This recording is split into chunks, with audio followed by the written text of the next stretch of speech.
Halo kawan pejuang fotografi Indonesia, berjumpa lagi dengan saya Nur Eva.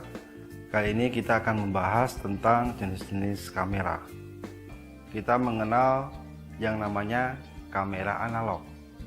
Kamera analog itu seperti apa? Jadi kamera analog adalah kamera yang menggunakan film. Kamera analog itu ada yang namanya kamera 35 mili, kemudian ada yang kamera medium format, kemudian ada yang lebih besar lagi, kamera large format.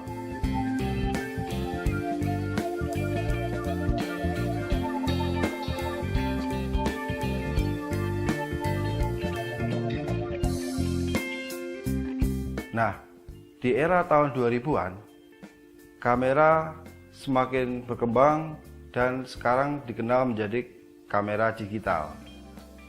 Di dunia digital, kamera juga bermacam-macam jenisnya. Ada kamera pocket, ada kamera prosumer, ada kamera DSLR, bahkan maupun kamera yang pakai digital back atau dengan medium format.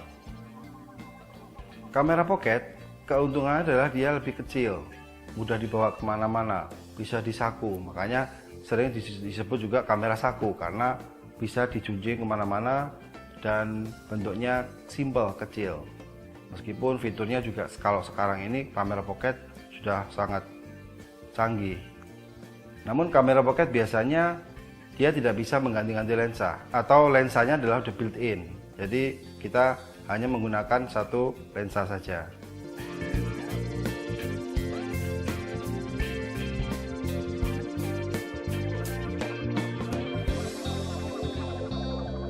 Nah, untuk kamera prosumer itu sedikit naik di atas kamera pocket. Jadi dia fiturnya lebih banyak, kemudian biasanya dia sensornya juga lebih besar. Kemudian dia meskipun masih belum bisa ganti lensa, tapi biasanya lensa di kamera prosumer dia akan lebih panjang ringnya, bisa zoom jauh, kemudian kemampuannya lebih daripada kamera pocket.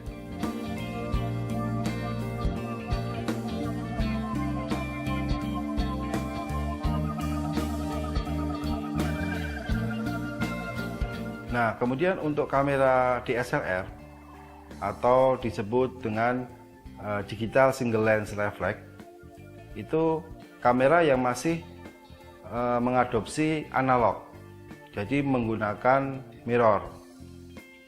Ketika orang melihat dengan viewfinder, melihat dari viewfinder, itu dipantulkan dari mirror dari arah depan.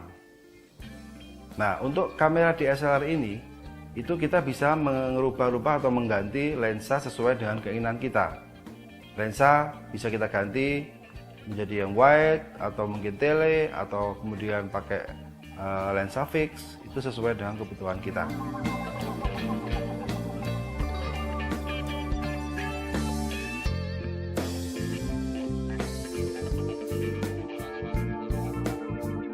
Zaman sekarang ini, kita sekarang mengenal kamera namanya mirrorless. Kenapa disebut kamera mirrorless? Karena memang di situ tidak menggunakan lagi mirror.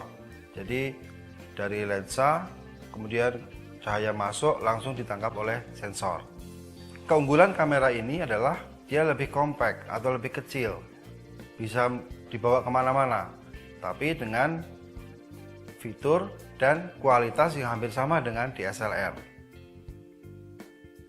Jadi ini biasanya cocok dipakai orang-orang yang suka traveling atau pergi kemana-mana dengan membawa kamera untuk mengambil gambar di tempat tujuan. Kamera mirrorless ini juga bisa kita ganti-ganti lensa. Jadi ketika kita mau menggunakan lensa tele, kita bisa mengganti lensa dengan lensa yang panjang. Kemudian kalau misalnya kita menggunakan lensa yang lebih wide atau menggunakan lensa fix, kita bisa mengganti dengan lensa fix atau wide. Bahkan ketika kita masih memiliki lensa SLR, itu masih bisa kita masukkan ke kamera mirrorless ini dengan menggunakan adaptor. Jadi kamera ini sekarang sudah banyak diminati, kemudian berkembang lebih pesat, dan sekarang kamera ini menjadi kamera yang cukup favorit buat kalangan muda, baik itu untuk traveling maupun untuk hobis.